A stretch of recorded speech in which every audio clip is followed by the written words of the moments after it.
Wow, there was a woman who was attempting to help assassinate Zelensky by giving information to the Russians. Emerging about an alleged assassination attempt on Ukraine's President Zelensky, according to Ukrainian intelligence.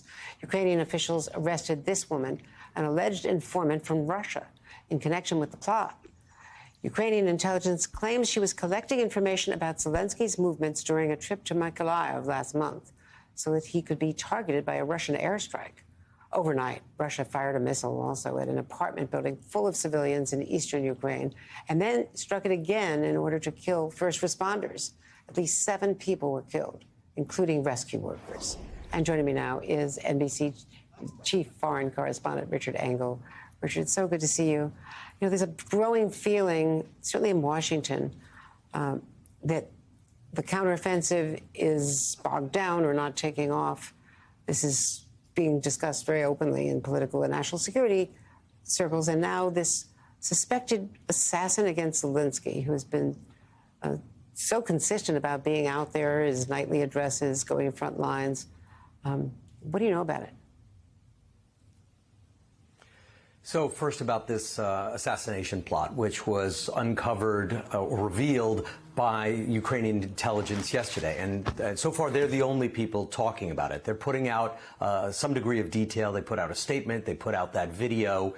And there's been no comment from the Kremlin. But what the Ukrainians are saying is that this was an informant who was involved in an assassination plot. She was hiding in plain sight. She was a local woman. She was living in the community.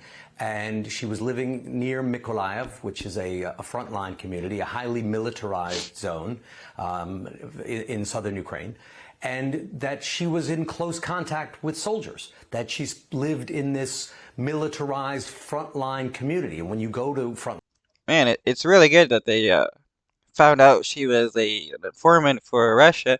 I'm curious how they did. line areas like Mykolaiv or the towns around it, these days you don't see many civilians left. You see mostly soldiers and people who are servicing the soldiers. So you might see one restaurant open or one shop.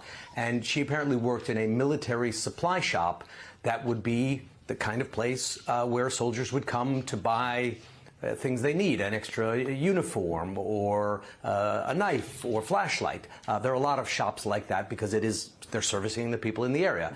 That while using this job apparently as cover, she was also collecting information about the troops, about her own customers, and passing on information to Moscow to use for targeting.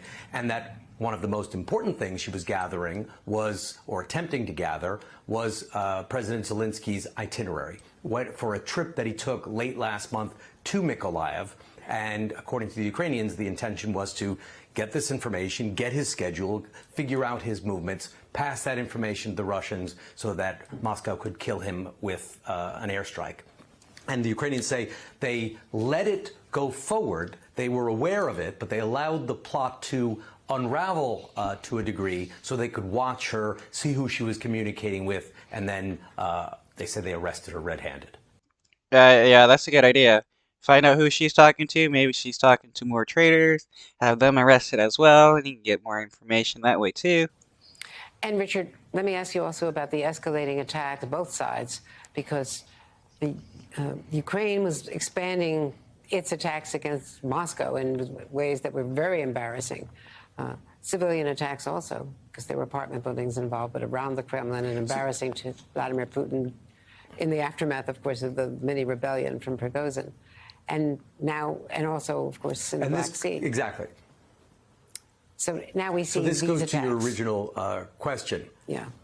This goes to your original question. I believe the assassination plot is, as you are suggesting, all linked, because the front line, the traditional front lines, we've been describing the Ukraine war for a year and a half now as a trench war, where you have the front lines along the south, along the east, with dug-in positions, and the two sides have been firing artillery back and forth. And then sometimes the U.S. will give them more advanced weapons. They can increase their range and get a little bit of advantage. But it's a traditional frontline war, and that's still very much happening. But the front line is rather deadlocked right now. The counteroffensive is underway, but it's very difficult to attack dug in Russian forces and try and drive them off your land. So what we've been seeing instead, as the Ukrainians and the Russians, but primarily the Ukrainians, because they seem to be taking the initiative in these kind of attacks, is to try and change the battlefield dynamic in other ways, like the attacks in Moscow, which have a symbolic and embarrassing effect, with attacks into the Black Sea using sea drones, attacking Russian ships near Russian ports. And perhaps, again, it's only from the Ukrainian intelligence side, Moscow is also looking at unconventional ways to change the battlefield dynamic. Richard